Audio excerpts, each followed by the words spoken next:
Hello everybody, how you doing? That'll be my fourth video for the day. So I'll take a break. As I mentioned, one intriguing possibility I kept thinking over the last few days was what if there was a fourth Chris Nolan Dark Knight movie? I mean, we had Batman Begins, the beginning, Dark Knight, which is the middle, and third one, which at the ending was Dark Knight Rises. I was thinking, like, all of them are great success, but what if it became a quadrilogy? Quadrilogy it means not seven, just one more entry. In this case, will be the fourth one, which I would title it Dark Knight Identity.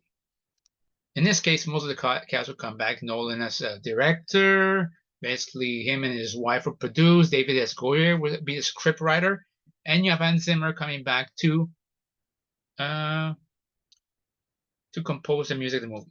Now, Batman, of course, Christian Bale would come back. Anne Hathaway would come back as Catwoman. Joseph Gordon-Levitt would come back as John Blake, which is the new Black Batman. Michael Caine will come back as Alfred, but there'll be limited time for Alfred for reason. Gary Oldman as Commissioner Gordon, and Morgan Freeman as Lucius Fox. Now, the bad guy in this one, because that's what basically is very intriguing in a Batman movie, since we already established who Batman is. It's very important to know who the bad guys are. I would have three bad guys, not going overload, but it's like the movie would be 2 hours and 40 minutes, like around the same length as The Dark Knight Rises. And are my choices for the bad guys. First, you need Riddler. The Riddler will be played by Winter's Bones John Hawke. You receive him a nomination, the Oscars for this one. I think the Sessions as well. He's a very good actor, and he's also a comic actor that can play comic roles. For example, as the brother of Kenny Powers in These Bound Down. As far as the other villain, Black Mask, and I need somebody who has a lot of intensity and a lot of basically can bring a lot of presence, gravity to their role. And I thought Viggo Mortensen, who played Aragorn, could very well play Black Mask. So yeah, you'd be Roman Sionis in this case. I think it'll be a great addition. And I need a villain that will be representing the mob. And I thought, as a throwback to Batman Begins, and to differentiate itself, we can have Sofia Falcone be that who represented. And this is where I'm doing a cop out. I would have Christy Milioti, the same one who did Sofia Falcone in The Penguin. I would have her play that role. So that'd be the main cast. Now, what would be the story? I'm not going to tell you basically ends, but I'm trying to tell you the beginning, the middle of the movie. So, remember in Batman and The Dark Knight where there's a bank heist? Dark Knight Rises, you introduce, well, the bank heist to introduce a Joker. Use the plane heist to introduce Bane. So one on the ground, the other one on the air. So I thought below the earth this time around. So you could have here during an underground tunnel heist. Maybe in this case, could be in a mine somewhere there. Basically, just underground tunnel. Could be just an underground tunnel for Gotham. And this is how you reveal the Riddler. Now, that'd be the first scene. Then we see that John Blake as Batman is fighting crime, but not as often as Bruce Wayne did. And you're finding low-level thugs, like nothing big, nothing this. Maybe just thieves, low-level thieves, but there's nothing really big because there's no more mob. Or at least they don't think there's mob, and they don't see the U.S. present.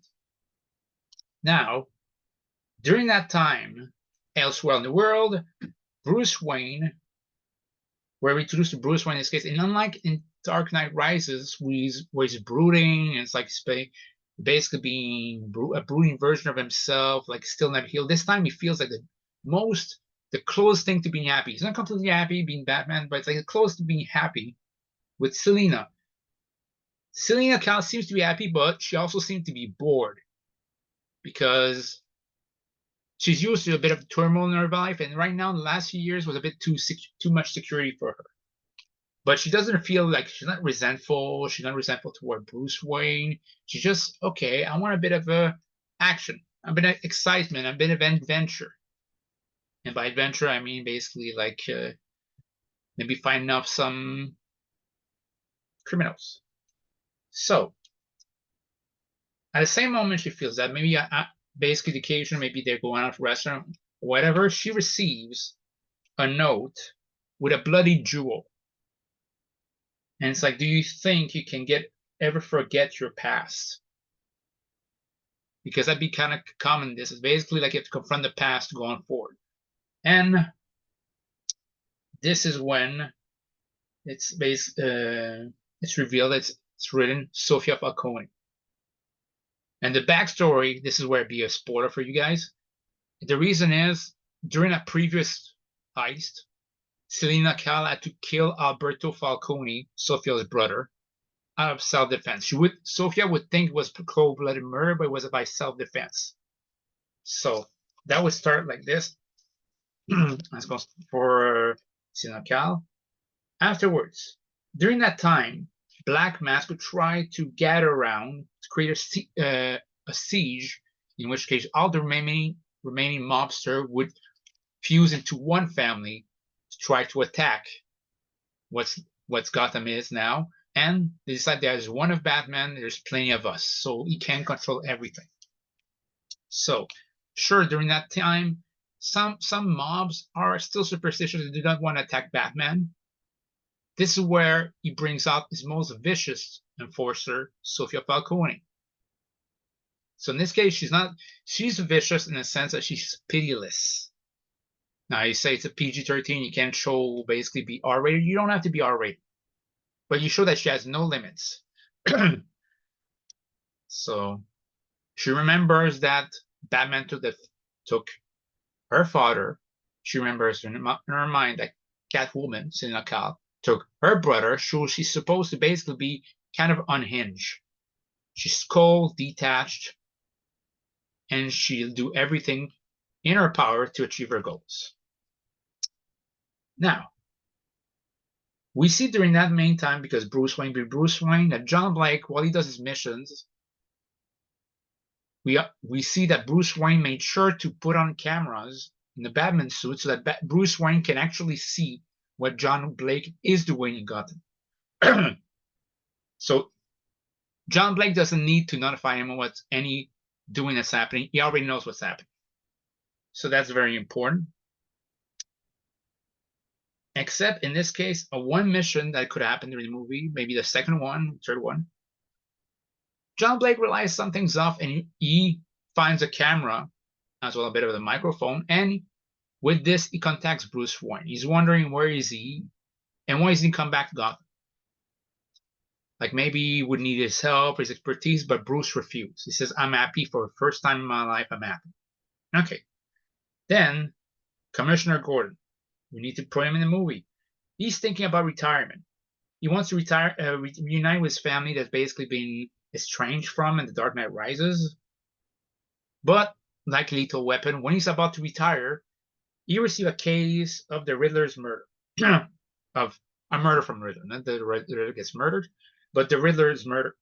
That Riddler murdered an employee in the orphanage that is now that used to be, that occupies a space that formerly was the Wayne Manor.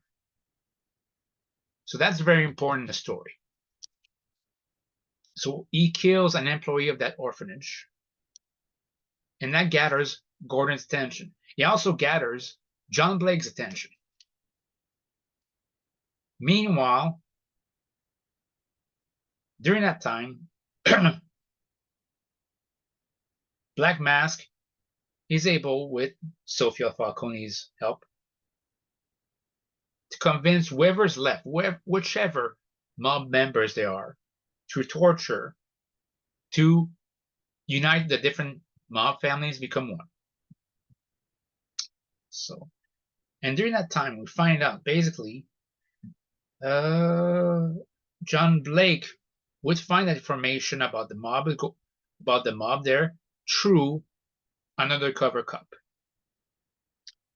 So, which is former employee of his, but so here,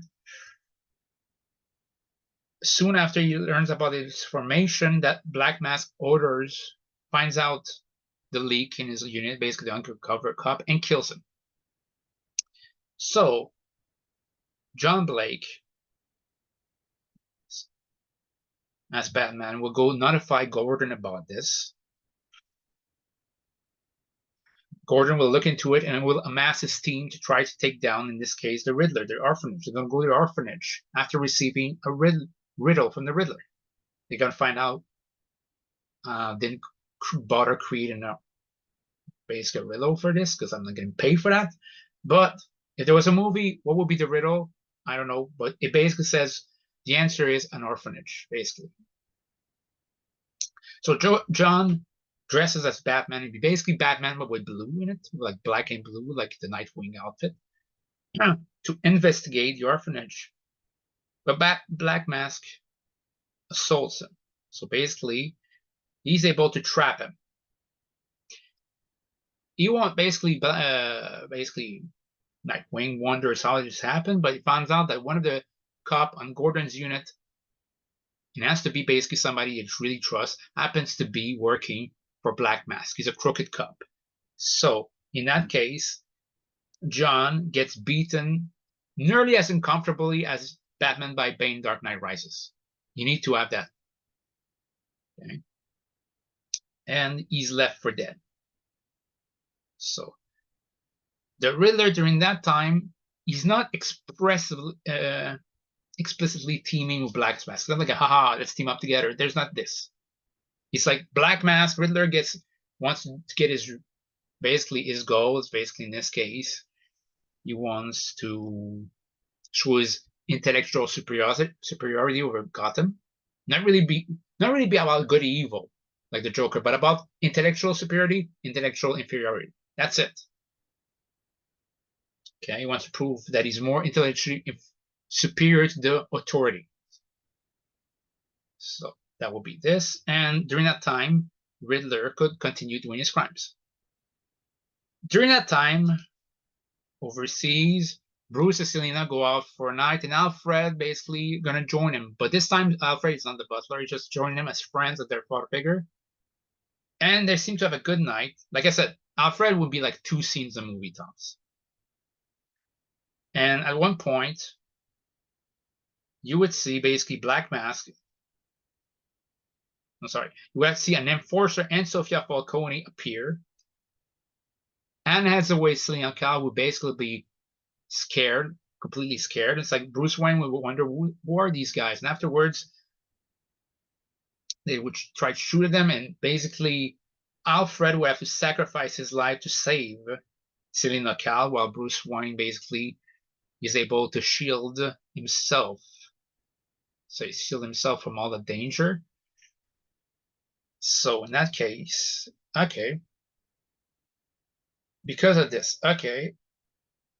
Because this happens at the same time that John gets nearly destroyed, and Bruce was concerned about Alfred and Selina. He didn't have time to check on John, who got destroyed in Gotham. The moment he sees that video, he sees basically the video camera of this. This is when he's determined, him and Selina, to go to Gotham because they realize they're no longer safe, and they know they can't hide anymore. So in this case, John is forced to heal for several weeks. So in this case, it takes over several weeks, and so. And then Bruce Wayne basically would reunite with Fox, basically with Fox, and this is where I want Bruce Wayne to be, Christian Bale to play him, angry, like you've never seen Bruce Wayne being angry. Angry and hurt at the same time. And Fox decides to help, but tells him he has to do it for the right reason, because revenge, you've known that feeling before, it's not the right reason. And this is case, like even at the same time that's happening, you see also Selina Kyle, because right now we know that basically Selina Kyle, we know that the Fox know that Selina Kyle and Bruce Wayne know each other's identity. She wants him too, because she realizes she can't evade the past as well, because it's not just about Batman anymore, it's not just about her as well as both of them. They won't be left alone until this happens. So for a while you have emotional scene, but it's like I want basically to give the time to John Blake to heal a bit. And the reason why, and they get new gadgets, but at the same time, they also train. You get that time to train, and in the meanwhile, guys, you before that has happened, you would.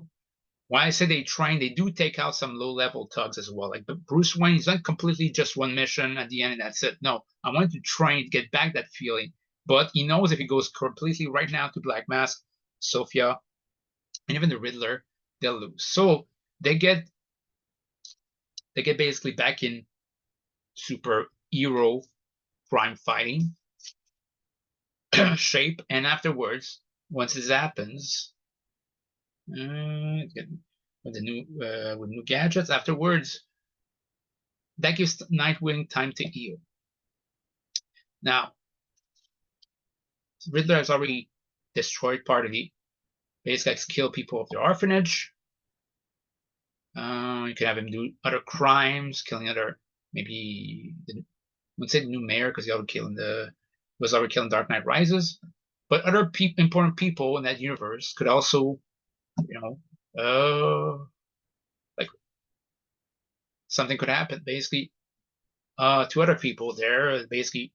So in that case, like Riddler would prepare something on his side, whereas Black Mask, Sophia, and the Crooked Cop will basically be a unit. So the reason why I do this is, yeah, you need a final showdown, and it would lead to Batman, Nightwing, Selina Kyle, Catwoman, and James Gordon basically being forced to fight for Gotham to be freed of this. So basically, in this case, I will make sure. But the reason why, because I want a nemesis for each. Sophia Falcone would face up with Catwoman, but it'd be like I would make sure it'd be the equivalent of PG version of the Crazy 88. Maybe not like basically having Ataways, Selina Kyle basically take out maybe not as much, but plenty of people like the Bride with the Crazy 88 and Kill Bill Volume 1 before getting into Sophia Falcone. Gordon would take on the Crooked Cop. That'd be the least of the focus there, but I still want Gordon to have somebody to face. And yeah, Lucius Fox contributes something there. Black Mask will face against Batman because the main villain is still Riddler, so it would still be this the main protagonist, Batman, but it wouldn't be the only main protagonist this movie. It'd be John Blake as well. So Batman will basically face off against Black Mask. Batman will face off against Black Mask. Batman against Black Mask, sorry. And that would leave John Blake against the Riddler. That's where I would leave it up to now. That'd be my vision of this. So, like I said, the moment I read it, I didn't say to myself, "Oh, it's his Dark Knight good." No, but honestly, with the quality or the lack of quality, sorry, and uniqueness of superhero movies, I don't think that'd be that bad either. With the very worst, you don't want to do a movie, you could do a graphic novel in the same universe. I think that'd be a neat little idea. However, after reading this, I'm realizing myself like you cannot have a Batman 5 with Nolan.